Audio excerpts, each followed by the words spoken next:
Mutual fund എന്ന വാക്ക് കേൾക്കുമ്പോൾ തന്നെ നമുക്ക് അതിൻ്റെ പരസ്യമാണ് ആദ്യമേ ഓർമ്മ വരുന്നത്. അതിലൊരു സെൻറ്റൻസ് ആണ് നമുക്ക് ഓർമ്മ വരുന്നത്, investment in mutual fund are subject to market risk. ഇത് കേൾക്കുമ്പോൾ തന്നെ പലരും മ്യൂച്വൽ ഫണ്ട് ഇട്ടിട്ട് പോകാനാണ് പതിവ്. പക്ഷേ എന്നാൽ മ്യൂച്വൽ ഫണ്ട് എങ്ങനെയാണ് വർക്ക് ചെയ്യുന്നത്, ഇത് എങ്ങനെയാണ് ഏതൊരു സാധാരണക്കാരനും യൂസ് ചെയ്യാൻ പറ്റുന്നത്, ആരാണ് ഇത് ഇൻട്രൊഡ്യൂസ് ചെയ്യുന്നത്, ഇതൊക്കെ അറിഞ്ഞാൽ ശരിക്കും നിങ്ങൾക്ക് മനസ്സിലാകും ഇതിൻ്റെ ഒരു ഇമ്പോർട്ടൻസ് എത്രത്തോളമാണെന്ന്. എന്നാൽ ഞാൻ ഈ വീഡിയോയിലൂടെ പറയാൻ ഉദ്ദേശിക്കുന്നത് എന്താണ് ശരിക്കും മ്യൂച്വൽ ഫണ്ട്, എങ്ങനെയാണ് മ്യൂച്വൽ ഫണ്ട് വർക്ക് ചെയ്യുന്നത്, ആരാണ് ഇത് റെഗുലേറ്റ് ചെയ്തിരിക്കുന്നത്, നമുക്ക് ഇൻവെസ്റ്റ് ചെയ്യാൻ പറ്റിയ ഒരു സെഗ്മെന്റ് ആണോ, എല്ലാം വളരെ വ്യക്തമായിട്ട് ഈ വീഡിയോയിലൂടെ ഞാൻ പറയുന്നുണ്ട്. My name is Solomon and welcome back to soloscreativism.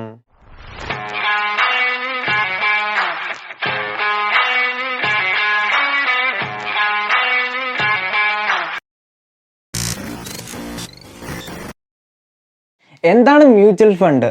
1963 RBIയും ഗവൺമെൻറ് ഓഫ് ഇന്ത്യയും കൂടി ചേർന്നാണ് മ്യൂച്വൽ ഫണ്ട് എന്ന് പറയുന്ന ഒരു സെഗ്മെന്റ് ഇൻട്രൊഡ്യൂസ് ചെയ്തത് ഇന്ത്യയിൽ. മ്യൂച്വൽ ഫണ്ട് എന്ന് പറയുമ്പോൾ അവിടെ പ്രധാനമായിട്ടൊരു മെയിൻ ഒരാളുണ്ട്, ആ ആളാണ് പ്രൊഫഷണൽ ഫണ്ട് മാനേജർ എന്ന് പറയുന്നത്. ആ ഒരു ഫണ്ട് മാനേജർ നമ്മുടെ കയ്യിൽ നിന്ന് പൈസ മേടിക്കുകയും ആ ഒരു ഫണ്ട് മാനേജർ പല അസറ്റ് ക്ലാസ്സിൽ അത് ഇൻവെസ്റ്റ് ചെയ്യുകയുമാണ് ചെയ്യുന്നത്.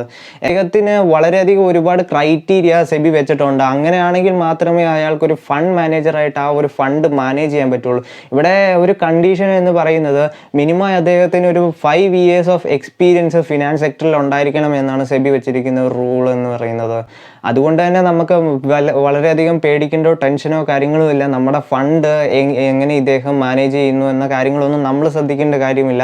നമുക്ക് ഈ ആവശ്യമുള്ള ഏതാണ് പ്ലാൻ അത് നമ്മൾ ശരിക്കും പറഞ്ഞാൽ സെലക്ട് ചെയ്യുകയാണ് ചെയ്യുന്നത്. മ്യൂച്വൽ ഫണ്ട് തുടങ്ങുന്ന ആളെ സ്പോൺസർ എന്നാണ് വിളിക്കുന്നത്. ഈ ഒരു സ്പോൺസറിന് സെബി വളരെയധികം റൂൾസ് ആൻഡ് റെഗുലേഷൻസ് വെച്ചിട്ടുണ്ട്. അതിലൊന്നാണ് മിനിമം 5 വർഷത്തെ എക്സ്പീരിയൻസ് ഫിനാൻസ് സെക്ടറിൽ വേണമെന്ന്. എക്സാമ്പിളായിട്ട് ഞാൻ പറയുകയാണെങ്കിൽ ഞാൻ കഴിഞ്ഞ വീഡിയോയിൽ പറഞ്ഞിരിക്കുന്ന അതേ സെഗ്മെന്റ് തന്നെ ICICI പ്രൊഡൻഷ്യൽ എന്ന് പറയുമ്പോൾ അവിടെ ശരിക്കും പറഞ്ഞാൽ സ്പോൺസർ എന്ന് പറയുന്ന ICICI ബാങ്കും പ്രൊഡൻഷ്യൽ എന്ന് പറയുന്ന ഫോറിൻ കമ്പനിയുമാണ് സ്പോൺസേഴ്സ് എന്ന് പറയുന്നത്. മ്യൂച്വൽ ഫണ്ട് തുടങ്ങുന്നത് ഒരു ട്രസ്റ്റ് രൂപത്തിലാണ്. ഈ ഒരു ട്രസ്റ്റാണ് ശരിക്കും ഇതിൻ്റെ മാനേജ് ചെയ്യുന്നത്. ഇതിൻ്റെ വർക്കിങ്ങും കാര്യങ്ങളും എല്ലാം ടോട്ടലി നോക്കുന്നത് ഈ ട്രസ്റ്റാണ്.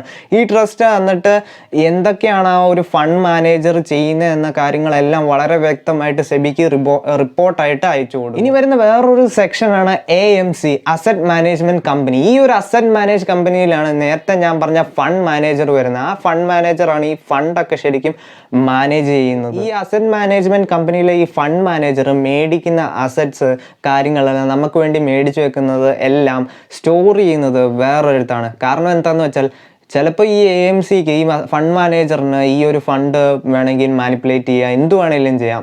എങ്കിലും അവിടെ വേറൊരു സെറ്റപ്പ് സെബി വെച്ചിരിക്കുന്നത് എന്താണെന്ന് വെച്ചാൽ കസ്റ്റോഡിയൻ എന്ന് പറയുന്ന ഒരു സംഭവം അവിടെ ഇൻട്രൊഡ്യൂസ് ചെയ്യുകയാണ് ചെയ്തത്. കസ്റ്റോഡിയൻ്റെ കയ്യിലാണ് ശരിക്കും പറഞ്ഞാൽ ഈ മേടിച്ചു വെക്കുന്ന കാര്യങ്ങളെല്ലാം സ്റ്റോർ ചെയ്യുന്ന കാര്യങ്ങളെല്ലാം ഈ കസ്റ്റോഡിയൻ്റെ കയ്യിലാണ്. കസ്റ്റോഡിയൻ എന്ന് പറയുമ്പോൾ ആ ഒരു അസറ്റ് മാനേജ്മെൻറ്റ് കമ്പനിയുമായിട്ട് ഒരു ബന്ധവും കാണില്ല എന്ന് സെബി വളരെ നിർബന്ധമായിട്ടൊരു റൂൾ വെച്ചിട്ടുമുണ്ട്. മ്യൂച്വൽ ഫണ്ട് എന്ന് പറയുന്നത് 2 ടൈപ്പാണ്. ഒന്നെന്ന് വെച്ചാൽ റെഗുലർ മ്യൂച്വൽ ഫണ്ടും രണ്ടാമത്തെ എന്ന് വെച്ചാൽ ഡയറക്റ്റ് മ്യൂച്വൽ ഫണ്ട്. എന്താണ് regular mutual fund? Regular mutual fund എന്ന് പറയുമ്പോൾ അവിടെ ഒരു ഏജന്റ് കാണും. ആ ഒരു ഏജന്റ് മുഖേനയാണ് നമ്മൾ ശരിക്കും പറഞ്ഞാൽ ഓരോ സ്കീമിലും നമ്മുടെ പൈസ ഇൻവെസ്റ്റ് ചെയ്യുന്നത്.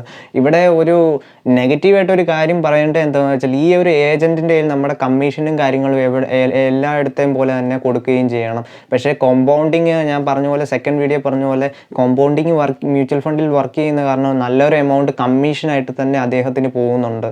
ഇനി ഡയറക്റ്റ് മ്യൂച്വൽ ഫണ്ട് എന്താണെന്ന് നമുക്ക് മനസ്സിലാക്കാം. ഡയറക്റ്റ് മ്യൂച്വൽ ഫണ്ട് ശരിക്കും 2013 ജാനുവരിയിലാണ് ഇൻട്രൊഡ്യൂസ് ചെയ്യുന്നത്. ഇത് എന്തിനാന്ന് വെച്ചാൽ ഏജന്റിൻ്റെ ഒരു സംഭവം മാറ്റി നിർത്തി കമ്മീഷൻ എന്ന് പറയുന്ന കാര്യങ്ങളൊക്കെ മാറ്റി നിർത്തി ഏതൊരു സാധാരണക്കാരനും വന്ന് മ്യൂച്വൽ ഫണ്ടിൽ നിക്ഷേപിക്കാൻ വേണ്ടിയാണ് സെബി ഈ ഒരു സംഭവം ഇൻട്രൊഡ്യൂസ് ചെയ്യുന്നത്.